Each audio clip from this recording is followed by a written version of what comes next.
శుభములు తెలియజేస్తున్నామండి. సృష్టికర్త అయిన దేవుని మాటలు తెలియజేయటానికి మీ మధ్యకి వచ్చామండి. దేవుడు పంపిస్తే మీ మధ్యకి వచ్చాం. దేవుని మాట ప్రతి ఒక్కరికి మేలు చేస్తుందండి.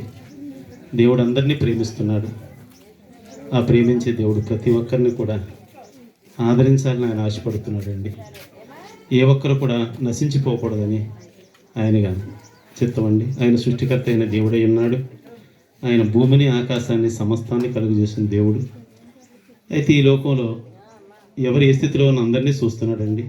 ఆయన ఈ లోకానికి వచ్చినప్పుడు 2000 సంవత్సరాల క్రితం మనుష్య కుమారుడు ఈ లోకానికి వచ్చి సంచరిస్తున్నప్పుడు ఆ ప్రాంతంలో జక్కయ్య అని ఒక ఆయన ఉన్నాడండి. ఆయన బిల్లు కలెక్టర్. అయితే ఆయన ప్రభుత్వం దగ్గర ఉద్యోగి అయి ఉన్నాడు. ప్రభుత్వం ఆయనకి ఎంత వసూలు చేయమందో అంత కాకుండా రెట్టింపు వసూలు చేస్తూ ఆయన అనేక మందిని బాధపడుతున్నాడండి. ఎందుకంటే ప్రభుత్వం మంచి ప్రభుత్వం వస్తే ప్రజలకు మంచి జరుగుద్దండి. ఉద్యోగస్తులు మంచిగా లేకపోతే మంచి ప్రభుత్వం అయినా ఆ ప్రభుత్వానికి ఉద్యోగస్తులను బట్టి చెడ్డపరిచే ప్రమాదం ఉంది.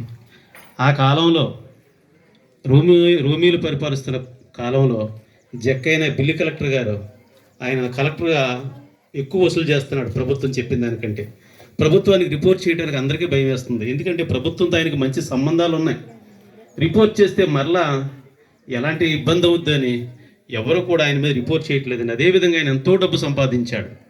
ఒక రోజుని దేవాది దేవుడు అయిన యేసు ప్రభు ఆ ప్రాంతానికి వస్తున్నాడు. ఆయనకి తెలిసిందండి. ఆ జక్కయ్యకి తెలిసి ఆయన ఎవరో చూడాలనుకున్నాడు.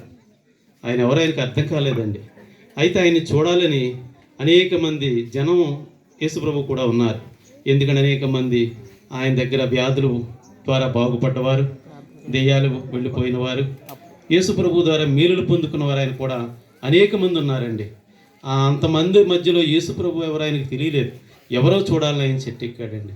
యేసు ఎవరో ఆయనకు అర్థం కలదు. ఈనాడు అనేక మందికి యేసు ఎవరో తెలియట్లేదు. ఒకప్పుడు నాకు కూడా తెలియలేదండి. యేసు ఎవరో అనుకున్నాను నేను. ఆయన ఒక మతానికి సంబంధించిన వాడు అనుకున్నానండి. ఒక వర్గానికి సంబంధించిన వాడు అనుకున్నాను. మనకు సంబంధించిన వాడు కాదని అపోహపడ్డానండి. అయితే యేసు ఎవరో తెలుసుకోవడానికి ఆయన చెట్టు ఎక్కాడు. యేసు ప్రభు అక్కడికి వచ్చి ఆ చెట్టు కిందకు వచ్చి, జక్కయ్య త్వరగా దిగు, నేడు నేను ఇంటికి రావాల్సి ఉందయ్యా అన్నాడు. ఎందుకంటే జక్కయ్య పేరు మరి యేసు ప్రభుకి ఎలా తెలిసిన దేవుడు కనుక ఆయన పేరుతో పిలుస్తున్నాడు. అప్పుడు ఆయనకు అర్థమైంది, ఈయన దేవుడిని అర్థమైంది. ఆయన గురించి వెంటనే మనసు జక్కయ్య మనసు మారిపోయిందండి. ప్రభు అంటున్నాడు, ఈరోజు నేను నీ ఇంట్లో ఉండాల్సి ఉందయ్యా అనగానే సంతోషంతో యేసు ప్రభుని ఇంట్లో చేర్చుకున్నాడండి. ఆయన ప్రభువుని ఇంట్లో చేర్చుకుని ప్రభుతో అంటున్నాడు, అయ్యా ఎవరి దగ్గర అయితే నేను అన్యాయంగా ఏమైతే తీసుకున్నానో దానికి 4 అంతలు ఇస్తానంటున్నాడండి.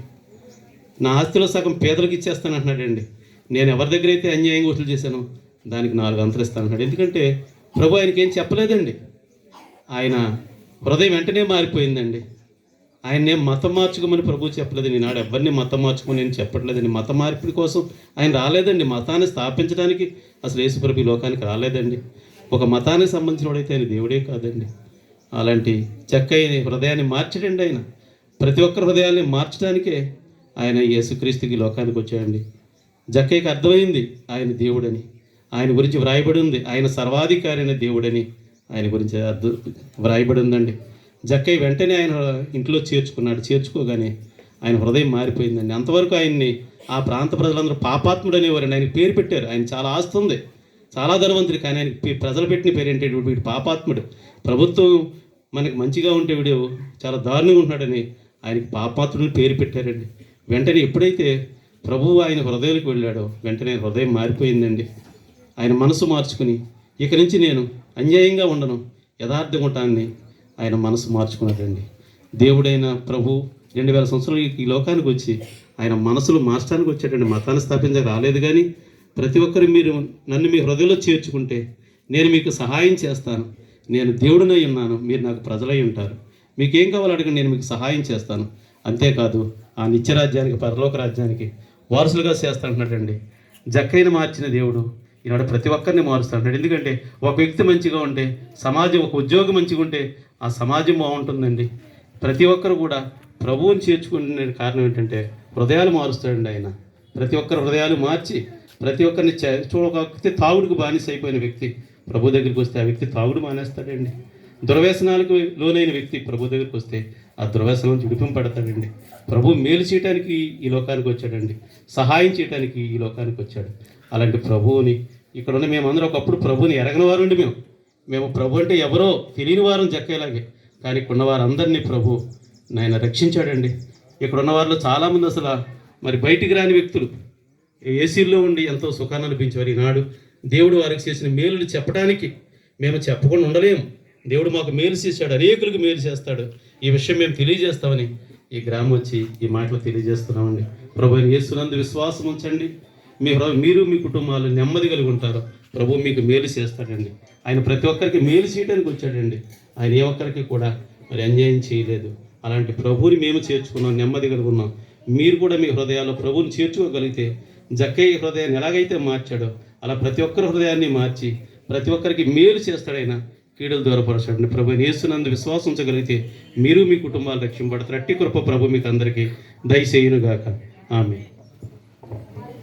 దయగల తండ్రి, ప్రేమగల దేవ, పరిశుద్ధుడ యేసయ్య, వందనాలు, కృతజ్ఞతలు, స్తుతులు, స్తోత్రాలు చెల్లించుకుంటున్నాం. నేను ఈ సాయంకాల సమయంలో ఈ ఎండంటి గ్రామాన్ని దర్శించడానికి, నేను ఈ మాటలు అందించడానికి ఇచ్చిన ఈ సాయంకాల సమయంలో మాటలను బట్టి స్తోత్రాలయ్యా. మా ముందుంచిన నేను మీ పరిశుద్ధ గ్రంథంలోంచి పొట్టు జక్కని మా ముందుంచినందుకు స్తోత్రాలయ్యా. అవునయ్యా, పొట్టు జక్కతో నేను యేసుక్రీస్తు ప్రభువుల వారు దర్శించుకొని మాట్లాడగానే ఆయనలో నేను ఒక పశ్చాత్తాపం కలిగిందయ్యా. అవును, నేను ఒక ఇంతకి 4 గింతలు ఇస్తానని నేను పశ్చాత్తాపం కలిగి నేను తండ్రి చేసిన తప్పు తెలుసుకుని సరిదిద్దుకునే అవకాశం మీరు ఇచ్చినందుకు స్తోత్రాలు. మాటలను బట్టి స్తోత్రాలయ్యా.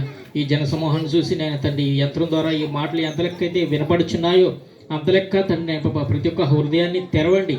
నేను వీరు ఎంత సమూహంగా వచ్చి ఎందుకు ఈ మాటలు చెప్తున్నారు, ఈ మాటల ద్వారా ఏంటి వీళ్ళకి లాభమని ప్రతి ఒక్కరూ నేను ఒక్కసారి నేను విశ్వసించే కృప భాగ్యం దయచేయమని ఈ సాయంకాల సమయంలో జరుగుతున్న నేను ప్రార్థనలో కూడా అనేక మంది పాల్గొనే కృప భాగ్యం దయచేయమని, వచ్చిన బిడ్డలందరికీ తోడేయండమని, సహాయం చేయమని, మహిమ పొందుకోమని యేసుక్రీస్తు నామములో ప్రార్థిస్తున్నాను తండ్రి. ఆమేన్.